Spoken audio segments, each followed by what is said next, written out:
네, 시청자 여러분 안녕하십니까. 주식상담 전화, 주상전화 어김없이 수요일에 돌아왔습니다. 여러분들의 영의정 아나운서 김세영입니다.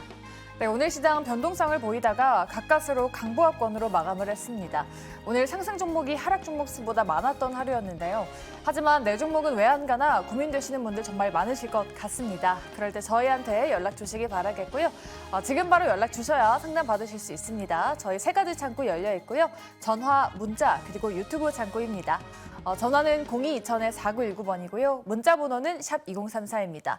이쪽으로 고민되시는 종목명, 매수가, 비중 보내주시면 저희 전문가분들께서 꼼꼼하게 상담 도와드리니까요. 오늘도 많은 연락 부탁드리고요. 또 저희 여러분들의 포트폴리오 상담도 도와드리고 있습니다. 내 종목 전체적으로 상담 받고 싶으시다 하시는 분들은 아래 문자 그리고 이메일 이용하시면 되겠습니다. 네, 오늘도 저희가 2시간 동안 알차게 함께하도록 하겠고요. 먼저 내일장 장원급제부터 만나보도록 하겠습니다. 권재현 아나운서와 함께하시죠. 네, 안녕하세요. 여러분들의 또 다른 영의정 아나운서 권세은입니다. 모두 행복한 어버이날 보내고 계신지 모르겠습니다. 코스닥 지수는 장중 내내 하락세를 연출하다가 가까스로 상승으로 마감하면서 양대 지수 모두 빨간불로 마감했는데요. 오늘 시장 핫했던 이슈들 점검해보면서 내일 시장도 준비해보도록 하겠습니다. 첫 번째 이슈 바로 은행주 이야기입니다. 어제까지만 해도 외국인 현선물 순매수가 3조 원 넘게 들어오면서 외국인 순매수 반도체 쪽으로 쏠렸었는데 오늘은 금융주를 담았습니다. 오늘 KB금융이 5% 넘게 상승했고요. 밸류업 발표 이후로 주춤했던 은행주들 다시 수급이 들어올지 계속해서 체크해 보시면 좋을 것 같습니다. 두 번째 이슈도 바로 만나보도록 할게요. 오늘 상반기 최대어이죠. HD 현대마린솔루션이 상장했습니다. 공모가 대비해서 90% 넘게 상승했고요. 시가총액 52건에 안착했습니다. 다만 오늘 수급이 모두 HD 현대마린솔루션으로 쏠려서 수급 블랙홀이란 이야기까지도 들려오고 있는데요. 현재 시간의 거래에서 상승세 보여주고 있다는 점 참고해 보시면 좋을 것 같습니다. 마지막 이슈도 바로 만나보도록 할게요. 크래프톤 이야기입니다. 어제 위메이드 실적 발표 장 마감 이후에 전달해 드렸는데요. 오늘은 크래프톤의 실적 발표가 있었습니다. 또 4시부터 IR도 진행하고 있는데요. 매출액과 영업이익 모두 컨센서스를 상회하고 있습니다. 지금 시간의 거래도 상승세 보여주고 있는데 잠시 후에 짚어보도록 하겠고요. 자, 그렇다면 내일의 장원급제 지금 바로 시작하겠습니다.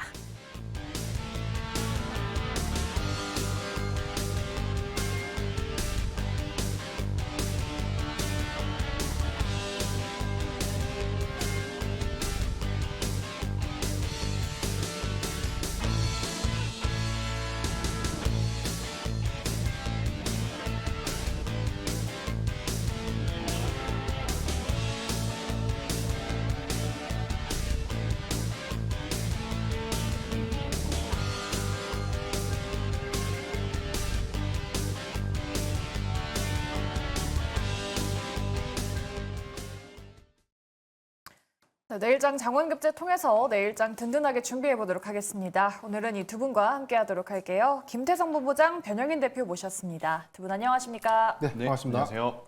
네, 오늘 다행히도 시장은 모두 상승으로 마감했는데요. 네. 개별 종목 이슈들이 참 많았던 하루였던 것 같습니다. 오늘 핫했던 이슈 먼저 화면으로 만나보시죠. 네, 오늘 폴라리스 그룹주를 중심으로 AI 관련주들이 급등한 종목 많았고요. HD 현대마린솔루션 상장과 함께 조선 기자재 업종도 강하게 올랐습니다. 또 제약바이오, OLED 관련주들도 계속 관심받고 있고요. 게임주 어제 오늘 실적 발표 계속해서 이어지고 있죠. 실적 나름대로 선방해주면서 오늘 게임주들이 바닥권에서 반등을 해줬습니다. 자, 그렇다면 두 분은 어떤 섹터를 꼽았을지 내일의 장원급제 섹터 바로 만나보도록 할게요. 김태성 본부장님은 OLED 꼽아주셨고요. 변영인 대표님은 제약바이오를 탑픽으로 꼽아주셨네요. 네, OLED 먼저 체크를 해보도록 할게요. 애플의 신제품 이제 OLED 아이패드 프로 덕분에 지금 K 디스플레이가 수혜를 받지 않겠냐라는 이슈들이 나오면서 오늘도 디스플레이 관련주들 괜찮았습니다. 과연 변영인 대표님도 긍정으로 보셨을지 두 분의 의견 한꺼번에 열어볼게요. 디스플레이는 뭐 두 분 다 긍정 주셨습니다. 그럼 김태성 본부장님의 픽이니까 네. 먼저 여쭤볼게요. 뭐 단기간에 그래도 며칠 동안 오르긴 했잖아요. 근데 앞으로도 조금 오를 룸이 좀 많이 남아 있을까요? 일단 어제 이제 온라인을 통해서 아이패드에 대한 이야기들을 우리가 접했지 않습니까? 네. 이제 크게 두 가지 체크 포인트를 이제 우리가 잡아봐야 될 것 같은데 첫 번째는 M2 칩이냐 M4 칩이냐 그리고 이제 M4 칩이 들어갔었을 때 모든 모델에 다 들어갈 것이냐 아니면 일부 모델에 이제 들어갈 것이냐 이게 이제 중요했던 것 같고 두 번째로는 이제 OLED 패널이 이제 탑재가 되는 모델인데 11인치만 나올 것이냐 아니면 11인치, 13인치 모두 이제 OLED가 적용이 될 것이냐 이제 이 부분이 이제 중요한 포인트였거든요. 네. 근데 사실 애플의 뭐 M4 칩 우리도 굉장히 관심이 많을 수밖에 없지만 여기서 이제 실제 수혜를 받는 기업 우리나라에 있을까? 저는 아직까지는 물음표인 것 같아요. 그러면 결국 OLED 쪽에서 이제 실제 수혜를 받는 기업이 우리나라는 많기 때문에 결국에는 아이패드 관련해서는 저는 OLED 패널 쪽을 우리가 좀 보셔야 되지 않을까라고 좀 생각이 들고 있고, 그러니까 과거 사례를 좀 들어보면 모바일도 그렇고 대다수 이제 제품이 기존의 LCD, LED보다 OLED를 넘어갈 때 수요가 한번 허들을 좀 넘었다라 그래요. 그러니까 수요가 한번 또 늘어났다라고 좀 그럽니다. 그러면 이번에 아이패드도 당연히 기존작보다는 훨씬 더 좋은 수요를 나타낼 가능성이 저는 굉장히 높지 않을까라는 생각이 들고 있고, 그리고 이제 이 OLED가 들어가는 패널 자체의 면적이 계속해서 지금 증가하고 있죠. 그러니까 아이패드도 지금 늘어난 화면이고 노트북, PC 그리고 우리가 타고 다니는 어떤 이제 자동차 안에 내부 디스플레이도 계속해서 이제 면적이 늘어나고 있다 보니 이에 따른 관련주들의 어떤 시세는 당연한 것이 아닐까라는 생각이 들고 있고요.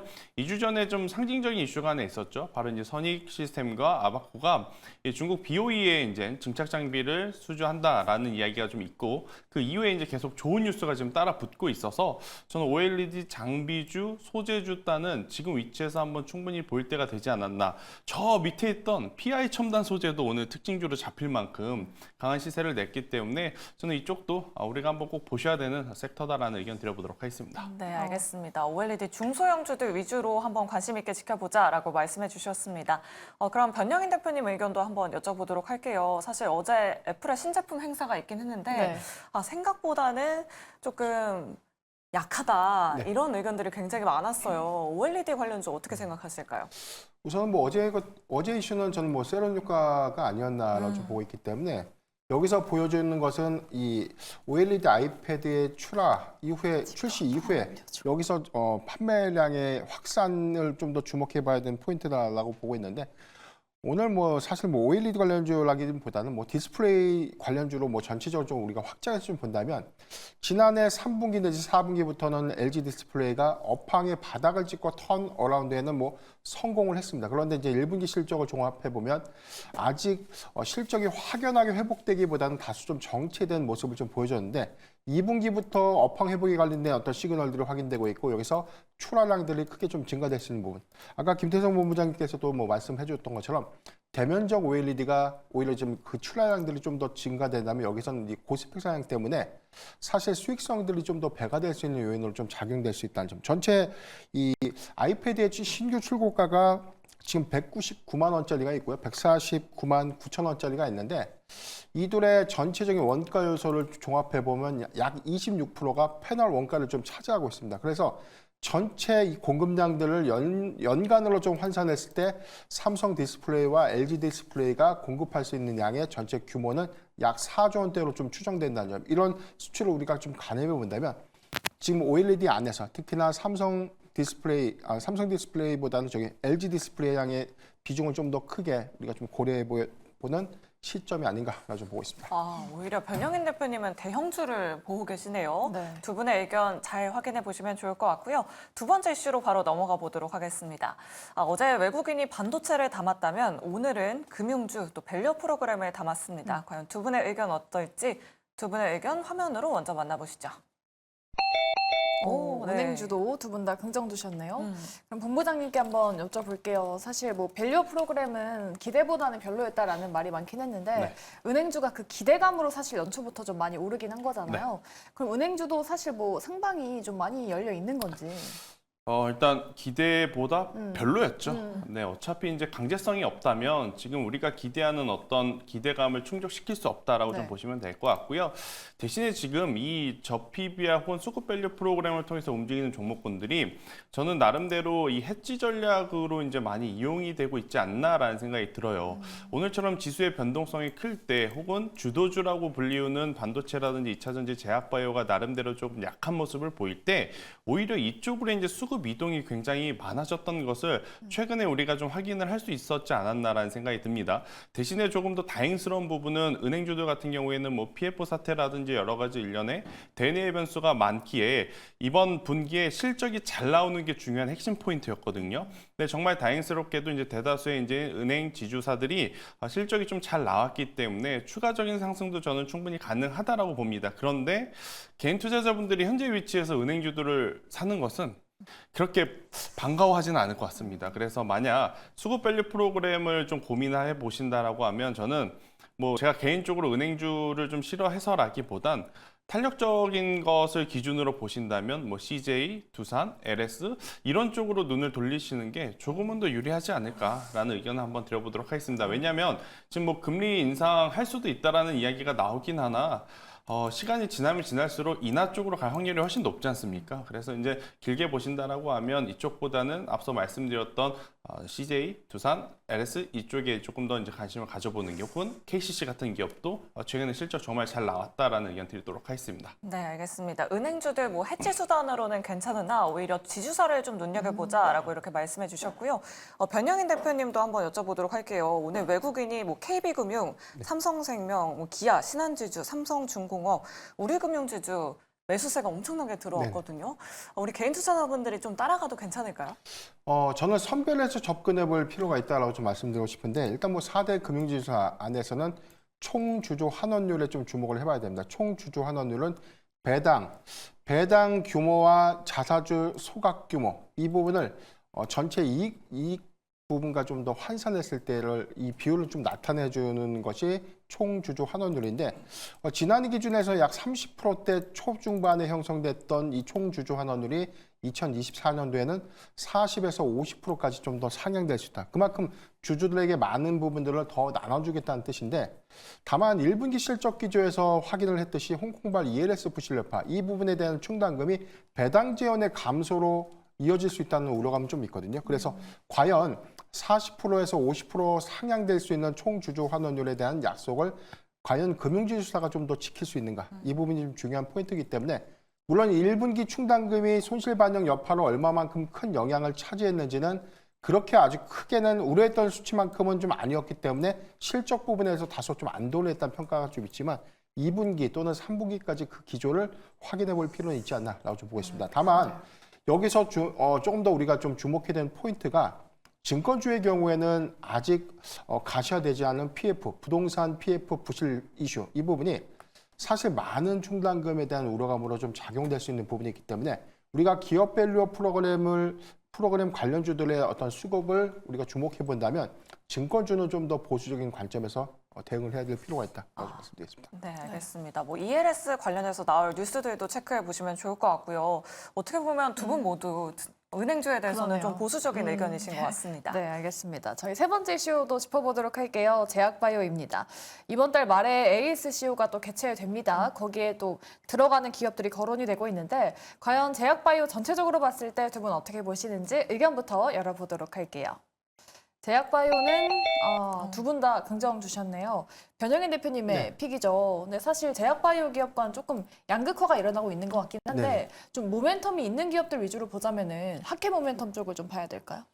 네, 우선 오늘부터 3일간 좀 개최되고 있는 바이오코리아 2024 여기서는 뭐 특정한 어떤 이 파이프라인이나 임상 데이터를 좀 공개하는 어떤 자리라기보다는 기술을 공개하고 관련된 부스에서에 대한 기술 시연 그리고 1대1 미팅 관련된 부분들을 좀 주목해 봐야 되는데 여기서 머크와 로슈, 존슨앤존스, 일라이 릴리 등의 다국적 제약사들이 좀 더 참여하면서 여기서 업무 협약이라든가 기술 협력, 향후에는 기술 이전의 성과까지 좀 이어질 수 있을지 그래서 여기서 1대1 미팅까지 좀 주선되기 때문에 추가적인 어떤 사업 모멘텀 내지는 사업 협력 모멘텀을 우리가 좀 주목해야 되는 포인트다라고 보여지고요.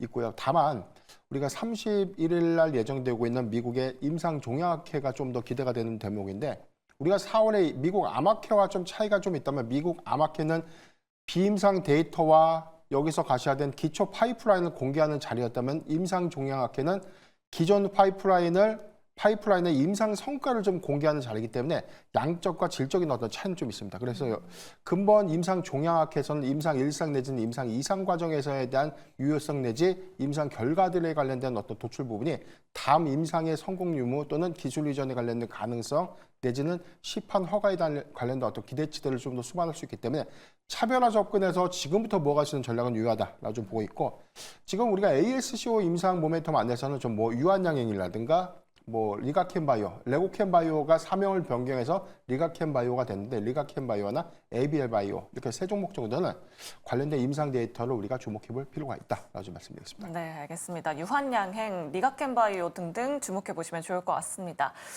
그러면 본부장님께도 여쭤보도록 할게요. 사실 연준 위원들의 그 금리 인하 발언이 매일매일 바뀌고 있는 상황이잖아요. 그렇죠. 바이오 업종 투심에는 어떤 영향이 있을지 그래도 긍정으로 봐도 괜찮을까요?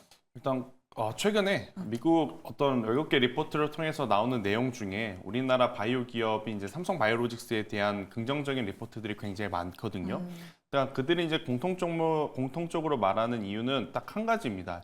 미국이 지금 중국의 여러 가지 산업을 견제를 하는데 그 중에서 지금 제약 바이오 산업을 견제를 하고 있고, 그것이 정말 현실화가 된다라고 하면 지금 이 미국 증시에 상장되어 있는 우시앱텍이라고 하는, 그러니까 우시그룹이 퇴출이 될 가능성이 굉장히 높아요. 자, 그러니까 우시앱텍이 작년 한 해 얼만큼의 이제 매출을 냈냐면 약 7조를 냈습니다. 그런데 거기에 절반 매출을 어디서 냈느냐? 미국에서 냈어요. 근데 이걸 만약에 영업 활동을 못하게 한다? 그럼 여기 이제 반이니까 3조 5천억? 이게 이제 다른 어떤 기업으로 갈 거냐? 시장에서는 이제 여기에 이제 집중을 하는 것 같고, 또 같은 CDMO, CMO 계열에서 가장 수혜를 받을 수 있는 것이 결국에 삼성 바이오로직스이기 때문에 오히려 삼성 바이오로직스는 굉장히 좋은 호실적이 나왔을 때 주가가 못 움직이고, 그 이후에 이제 이런 뉴스가 나왔을 때 어제 지금 오늘 이제 움직인 상황이긴 한데, 제약 바이오가 연속성을 지금 보이고 있지는 못하는 것 같아요. 그래서 이제 긍정적으로 보는 부분은 뭐냐면, 단기적이라기보단 결국에는 금리 인하 쪽으로 뭐 시기가 늦어지고 횟수가 줄어들 수는 있어도 인하가 될 가능성이 굉장히 높기에, 그랬을 때 이제 가장 또 수혜를 받을 수 있는 쪽은 성장주, 그리고 이제 그 안에서 제약 바이오이기에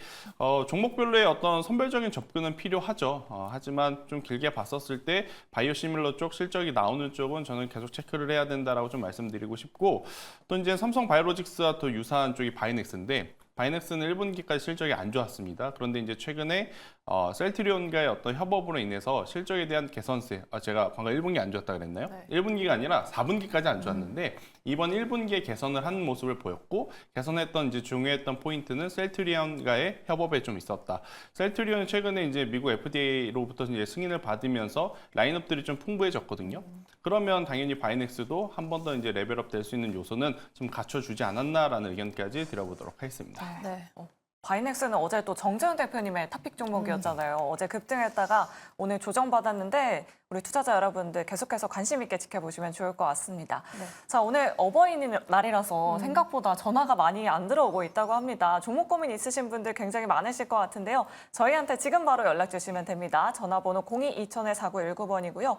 문자 메시지 샵 2034도 활짝 열려 있으니까요. 여러분들의 많은 참여 부탁드리도록 하겠습니다. 네, 그리고 포트폴리오 상담도 저희 24시간 받고 있습니다. 문자 그리고 이메일 창구 열려 있으니까요. 이쪽으로 전체적인 포트폴리오 보내주시면 저희 전문가분께서 꼼꼼하게 상담 도와드리니까요. 많은 연락 부탁드리도록 할게요. 그럼 저희 종목 상담으로 돌아오도록 할게요.